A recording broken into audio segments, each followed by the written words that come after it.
എന്തുകൊണ്ടാണ് മോനെ ഒരു മൊബൈൽ എടുത്ത് നമ്മൾ എന്തെങ്കിലും ഒന്ന് നോക്കണോന്ന് വിചാരിച്ച് നോക്കിക്കഴിഞ്ഞാൽ ഏത് ചാനലിനകത്തും ഒരു സുധിയുടെ ഭാര്യ രേണുസുധി അതിനെപ്പറ്റി അങ്ങ് ഓരോന്ന് അത്രേ അങ്ങ് വിമർശനം ഒത്തിരി ആളുകൾ വന്നു നിന്നുകൊണ്ട് അതിനെപ്പറ്റി ഓരോന്ന് ചോദിക്കും. അതിന്റെ വായിൽ എന്തെങ്കിലും വീഴും, മീഡിയക്കാരതങ്ങ് പിടിക്കും, അത് പിന്നെ അങ്ങ് വലുതാക്കും, പിന്നെ അതങ്ങ് ബഹളമാവും, വിമർശനമാവും. എങ്ങനെങ്കിലും ഒരു പാവപ്പെട്ട കൊച്ച അതെങ്ങനെങ്കിലും ജീവിച്ചോട്ടെ.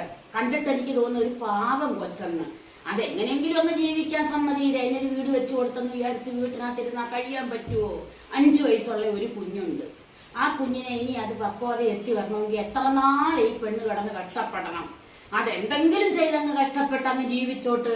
ഈ മീഡിയക്കാരും ഇവരും ഒക്കെ ഇത് വലുതാക്കാനും മറ്റുള്ള ജനങ്ങൾ ഇത് വലുതാക്കാനും ഓരോന്ന് ചോദ്യം ചെയ്യാനും അതിനെ വിമർശിക്കാനും അതിനെ ഓരോന്ന് പറയാനും ഒക്കെ ഇരിക്കേണ്ട കാര്യം എന്തുവാടാ? ഈ ലോകത്ത് മൊത്തവും വിമർശനം കൊണ്ടാ മനുഷ്യനെ തള്ളിത്താഴ്ത്തുന്നത്. എന്തോത്തിന് ഇതിനെ അങ്ങനെ അടിച്ചമർത്തുന്നു? അതെ, ഡാൻസ് കളിച്ചോ, ഫാഷൻ ഷോ കാണിച്ചോ, സിനിമയിൽ കയറിയോ, എന്തെങ്കിലും ചെയ്താൽ ജീവിക്കട്ടെ. അതിനെ അങ്ങ് വിട്ടുകളാ മനുഷ്യര്.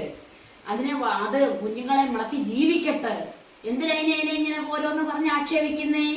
ഇനി ഇത് കേട്ട് അതിന്റെ മനസ്സിന് പ്രയാസം വന്നാ കുഞ്ഞിനെ വളർത്തണ്ടേ? എന്തെങ്കിലും അത് വല്ലതും കടുകൈ ചെയ്യാതെ എന്തുവിനെങ്ങനെ ആളുകൾ ഓരോന്ന് പറഞ്ഞ് തരം താഴ്ത്തുന്നേ? അത് കുഴപ്പമില്ല. ഇപ്പൊ ഈ പറയുന്നവരെല്ലാം കുറെ കഴിയുമ്പോ മാറും. ഈ പറയുന്നവരെല്ലാം ഇങ്ങനെ അതിനെ പറഞ്ഞ് ഈ വിമർശനത്തിൽ കൂടെ തന്നെ അത് കേട്ട് എന്തോ ആയാലും അതിന്റെ ഭാവി അങ്ങ് ഉയരത്തിലെത്തും. അന്നേരം ഈ പറഞ്ഞവർ ഇത്രയും അങ്ങ് തലം താഴ്ത്തും. അന്നേരം അങ്ങ് താഴ്ത്തും. അവര് പത്തി പൊക്കി പിടിച്ചവരെല്ലാം അന്നേരം അങ്ങ് താഴ്ത്തും. ഈ കൊച്ചിന് നല്ലൊരു ഭാവിയുണ്ട്, ഇത് നല്ല സ്റ്റാറായി കയറിപ്പോവും.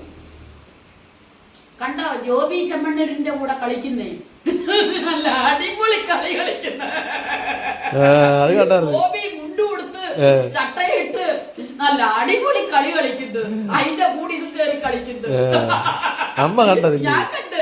ഞാൻ അന്നേരേ പറഞ്ഞു ഇത് രക്ഷപ്പെടുമെന്ന്. ഇതിനെ ആൾക്കാർ, ചില മനസാക്ഷിയുള്ള ആൾക്കാരുണ്ട്, അവരിൽ കൂടി ഈ കൊച്ചുപെണ്ണ് രക്ഷപ്പെടും. പാവം കൊച്ചുപെണ്ണ്. അതിനെ ഓരോന്ന് പറഞ്ഞ് വശം തളർത്തുന്ന എന്തിനാ? അത് ഇനി അതിന്റെ ഭാവി കിടക്കുന്നേ ഉള്ളു. ഭർത്താവ് മരിച്ചവർക്കൊന്നും ജീവിച്ചൂടായോ? ആ ഭർത്താവ് മരിച്ചെന്ന് വിചാരിച്ച മെഴുകുതിരിയും കത്തിച്ച് അതിന്റെ മുമ്പിൽ ഇരുന്ന് എന്നും കണ്ണുനീരൊഴുക്കി ഇരിക്കാൻ പറ്റുമോ? അന്നേരം എവിടെ ജീവിതം എങ്ങനെ കഴിയും? അതല്ലേ മനുഷ്യർ ഓർക്കണ്ടേ?